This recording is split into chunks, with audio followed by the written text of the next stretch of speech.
Filmmakers David Charbonnier and Justin Powell have proven to be a potent pair.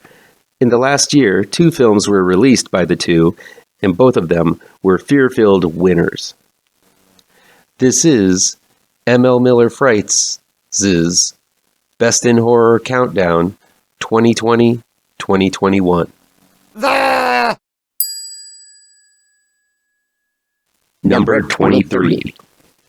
Number 23 is The Djinn, released May 14th, 2021. It's available on demand and digital download from IFC Midnight. It's directed and written by David Charbonnier and Justin Powell.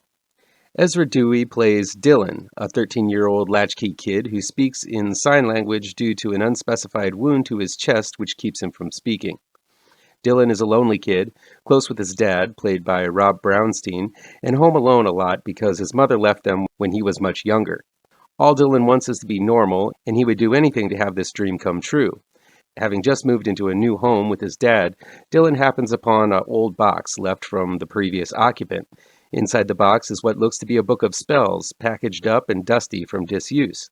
It's in this book that Dylan discovers a spell to grant a single wish. But this spell comes with a price.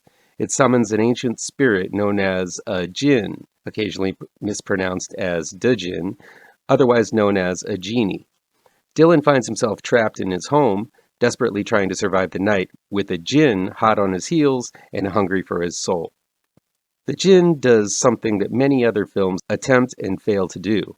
It's able to tell a universal story centering on a very specific time and a very specific age, and able to capture that feeling of childhood magic and wonderment in a way that can appeal to adults, but would be appealing to kids if it weren't so gall-darned scary.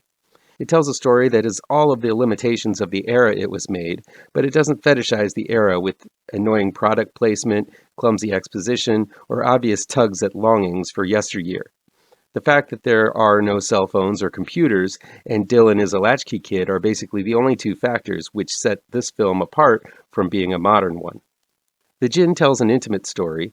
In scope, it's limited to one small apartment that acts as Dylan's prison once the Djinn is summoned. Oddly reminiscent of the French horror film Inside, Djinn is a claustrophobic film, relying on tight shots of Dylan hiding and fleeing around the limited rooms and tight hallways of the apartment. Though he doesn't say a word, Ezra Dewey's face shows a wide vocabulary of emotions, his wide eyes inviting the viewer in for prime investment. The film utilizes the power of the djinn, as well as its limitations, in extremely smart ways, as there is even a time constraint. If Dylan is able to survive being pursued by this djinn for an hour, he gets his wish. Everything makes for a tightly woven story of dire circumstance, and this is one tension-filled hour Dylan has to endure. I also love the look of the djinn.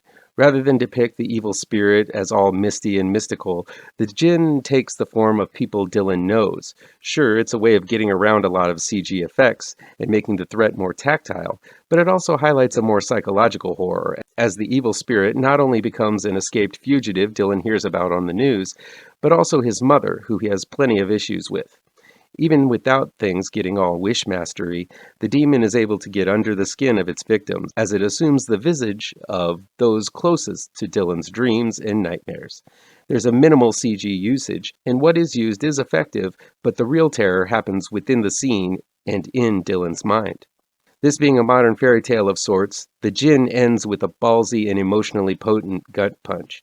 While I had reservations about this film as it focuses mainly on one child for the entire time, lead actor Ezra Dewey and filmmakers David Charbonnier and Justin Powell deliver a scary, suspenseful, and memorable small-scale but big impact battle between innocence and pure evil. The Djinn delivers sophisticated thrills and chills. Even though it stars a 13-year-old, this definitely isn't a film for the youngins, but as a teen, I think I would have flipped for this type of horror film. As an adult, it blew me away at how strong the story is constructed, how well the scares are choreographed, and how deft the monster and its rules and limitations are communicated. The Djinn is an all-around solid horror film that deserves a high spot on your to-watch queue. The bonus review of the day is The Boy Behind the Door, released July 29th, 2021. It's available streaming on Shudder. It's directed and written by David Charbonnier and Justin Powell.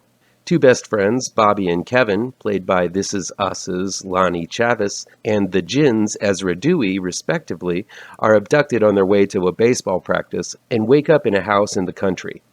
Kevin finds himself chained to the wall in the house's attic, while Bobby wakes up in the trunk of a car. When Bobby breaks out of the trunk, he has a chance to escape, but refuses to leave his best friend until the end, Kevin, and heads back to the house to rescue him. This proves to be much more difficult than it seems.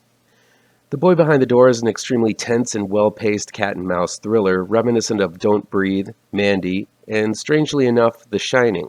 The film has a rather simple one-locale setting inside of an incredibly intricate house as the two kids fight for their lives. This isn't your typical kids in peril, Amblin-esque thriller that's safe for kids. This is a film that casts kids in a very adult movie.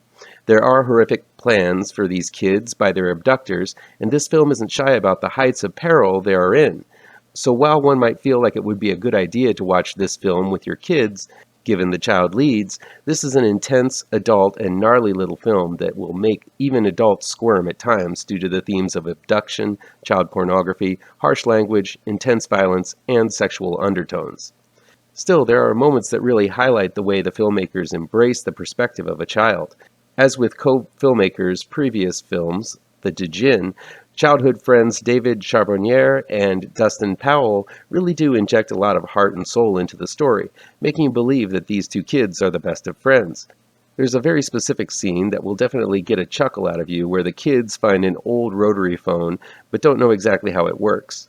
Yes, it seems comically broad, but the way this film plays it out makes it believable, charming, and part of the ongoing roadblocks that these two kids run into while trying to escape. Yes, there are an ungodly amount of these roadblocks, but all of them come from within the established setting, so they don't feel obnoxious, extraneous, or over the top. It's also a nice touch that most adults are obscured or off-screen for most of the movie, though it is becoming somewhat of an overused trope these days.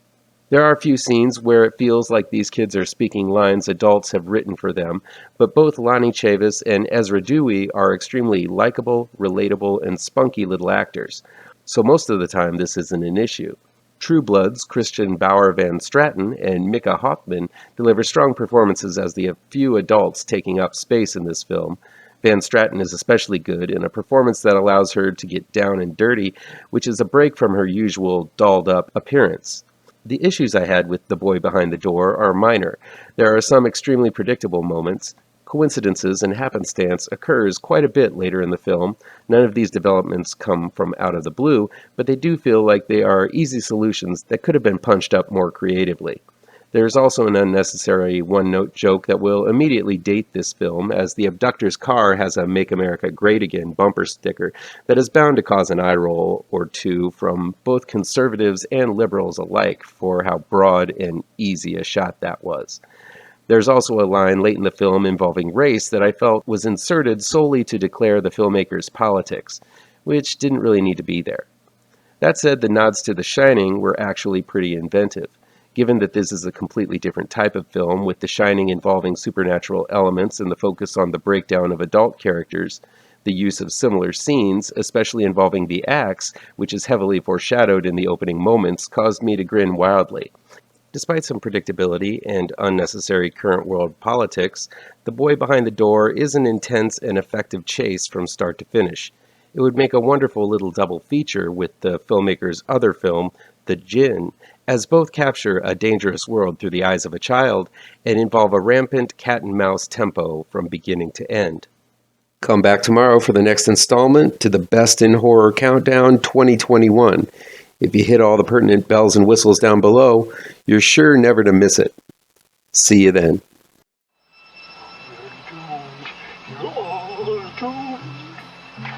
You're doomed to live the life you're meant to be, stuck inside